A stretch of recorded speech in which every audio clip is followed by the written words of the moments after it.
Hai teman Mahatta, selamat datang di channel YouTube Samesta Mahatta Margonda. Ini adalah tayangan baru di channel YouTube Samesta Mahatta Margonda. Namanya Orasi, obrolan ringan anak sipil.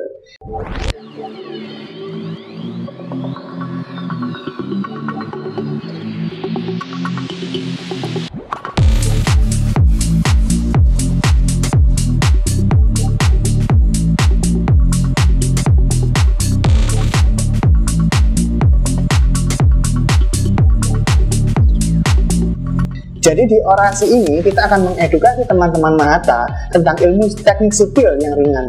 Tapi di sini kita just sharing aja ya. Jika teman-teman Mahatta ingin sharing juga di YouTube channel kita, bisa langsung aja tulis di kolom komentar di bawah ini ya. Jadi kalau kita ngomongin soal teknik sipil, kita harus tahu dulu tuh apa arti dari teknik sipil. Sipil dalam arti bahasa Inggris civil kan artinya adalah sipil, yang mungkin adalah masyarakat ya. Kalau civilization itu artinya adalah peradaban.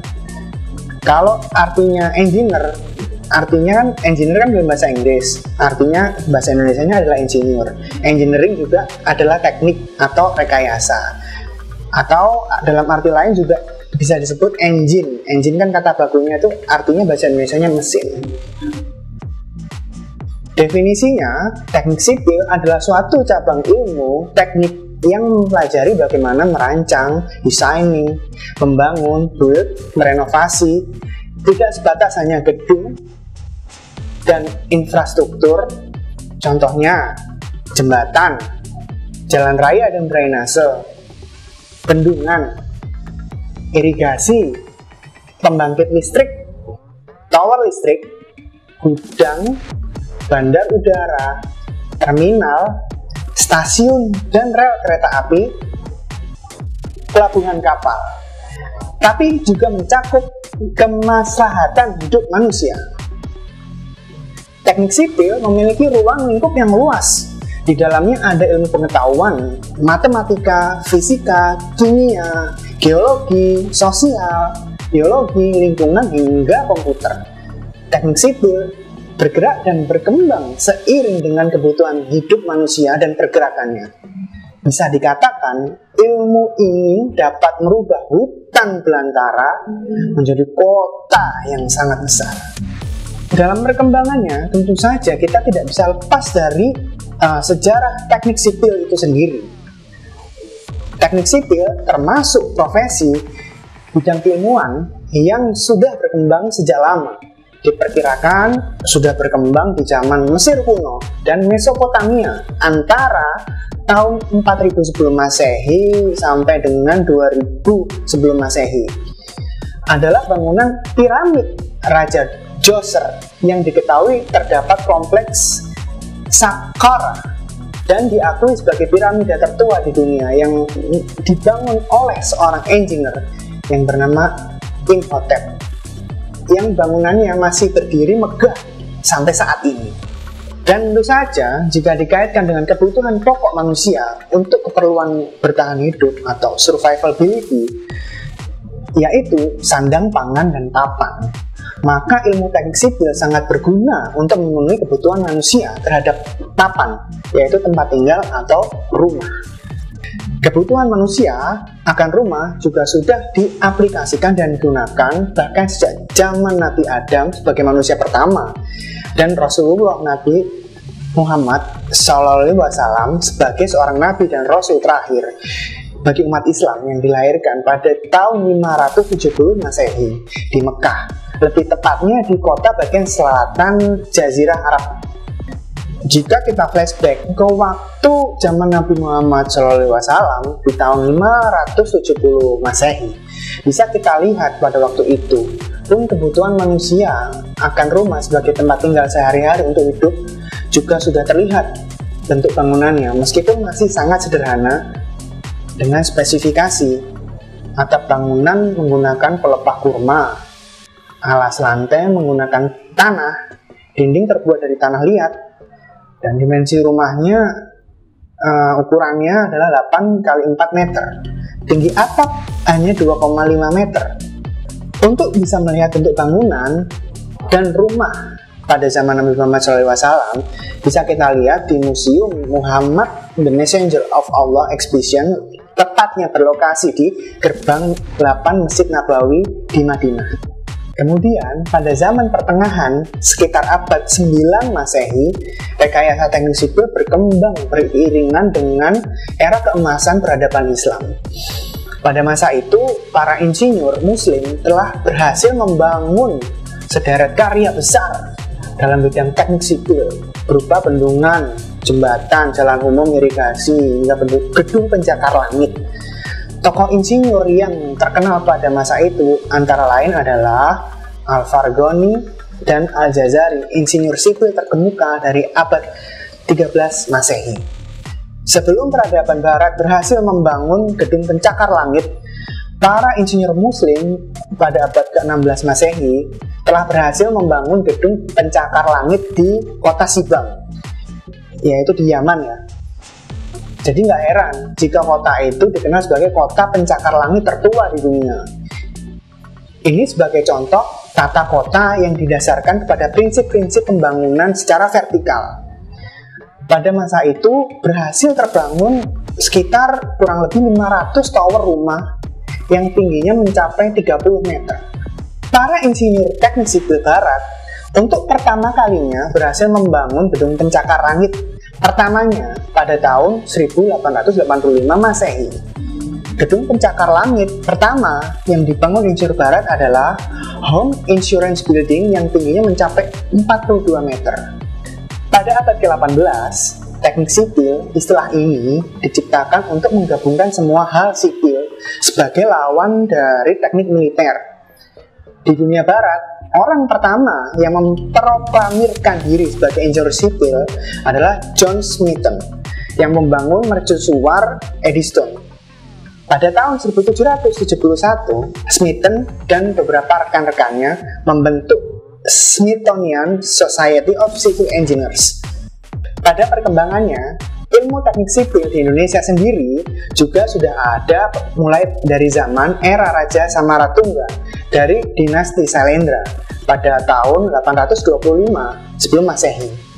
Terlihat pada salah satu bangunan yang ada di Indonesia yang menjadi situs cagar budaya keajaiban dunia, yaitu Candi Borobudur yang berlokasi di Magelang, Jawa Tengah. Kemudian bangunan yang dibuat sebelum Masehi termasuk Candi Prambanan yang terletak di Kabupaten Sleman, daerah istimewa Yogyakarta. Bangunan lainnya yang dibuat pada masa Masehi zaman penjajahan Belanda yaitu adalah Lawang Sewu, Benteng Friedeburg, Gereja Katedral, dan masih banyak lagi. Kemudian, bangunan yang berhasil dibuat oleh para tokoh insinyur Indonesia setelah berhasil merebut kemerdekaan, salah satunya adalah Monumen Nasional, atau yang biasa kita kenal dipanggilnya adalah Monas. Masjid Istiqlal, meskipun didesain oleh arsitek Frederick Silaban, tapi ide membuat Masjid Istiqlal ini adalah murni dari pemikiran Presiden kita Soekarno. Monumen Selamat Datang, Hotel Indonesia, Wisma Nusantara. 3 bangunan sebelumnya ini kita tahu ada di Bundaran HI ya kawan-kawan. Patung Dirgantara, Stadion Utama Gelora Bung Karno atau yang biasa kita sebut GBK. Terus ada lagi gedung MPR dan DPR. Ada lagi gedung Sarinah dan masih banyak lainnya hingga saat ini. Tokoh-tokoh insinyur teknik sipil di Indonesia yaitu yang pertama adalah Insinyur Djokorda Raka Sukawati. Beliau adalah seorang insinyur yang menemukan konstruksi sosro bahu yang memudahkan pembangunan jalan layang tanpa mengganggu arus lalu lintas pada saat pembangunannya. Jadi kalau kita tahu sejarahnya, Profesor Insinyur Djokorda Raka Sukawati ini bikin jembatan jalan yang kolongnya baloknya diputer gitu. Jadi nggak ganggu lalu lintas sama sekali di bawahnya. Yang kedua yaitu adalah Profesor Dr. Insinyur R.M. Sediatmo, yaitu tokoh insinyur sipil Indonesia, cendekiawan, praktisi, ilmuwan, dan guru besar Institut Teknik Bandung. Beliau adalah penemu fondasi cakar ayam, yang biasa kita sebut cakar ayam. Itu yang dimaksud adalah fondasi ya, untuk fondasi foot plate, fire cap, dan semacamnya. Kemudian yang berikutnya adalah Wiratman Wangsagnata, yaitu pendiri dan direktur utama dari PT Wiratman Associates, multidisciplinary konsultan yang telah berdiri sejak tahun 1976 dan sampai kini telah terlibat dalam perencanaan dan supervisi ratusan bahkan ribuan proyek konstruksi di Indonesia. Insinyur Raden Juanda Kartawijaya, yaitu adalah Perdana Menteri Indonesia ke-10 yang sekaligus yang terakhir pada zaman waktu itu. Beliau adalah juga sebagai civil engineer loh. Yang selanjutnya kita pasti tahu, beliau adalah presiden pertama kita di Indonesia, yaitu adalah Dr. Insinyur Soekarno, yang menjabat pada periode 1945 sampai 1967, yang dikenal juga sebagai Bapak Proklamator Indonesia. Di dalam ilmu teknik sipil sendiri, ada yang namanya cabang-cabang ilmu teknik sipil. Salah satunya adalah yang pertama, struktur. Struktur adalah cabang yang mempelajari masalah struktural dari materi yang digunakan dalam pembangunan. Struktur sendiri, kalau kita pelajari ilmu yang sebelumnya, ada di dalam pelajaran fisika.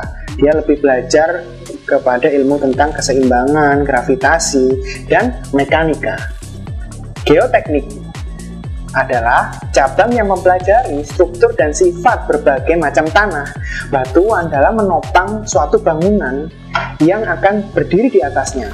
Cakupannya dapat berupa investigasi lapangan yang merupakan penyelidikan keadaan-keadaan tanah suatu daerah, penyelidikan laboratorium, serta perencanaan konstruksi tanah dan batuan, seperti timbunan, galian, terowongan tanah, terowongan batuan, bendungan tanah, dan lain-lain.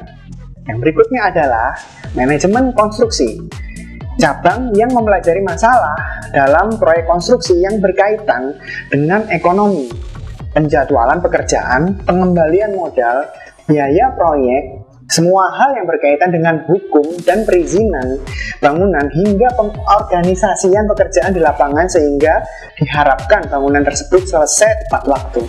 Jadi ada jurusan ekonominya juga ya teman-teman di dalam teknik sipil.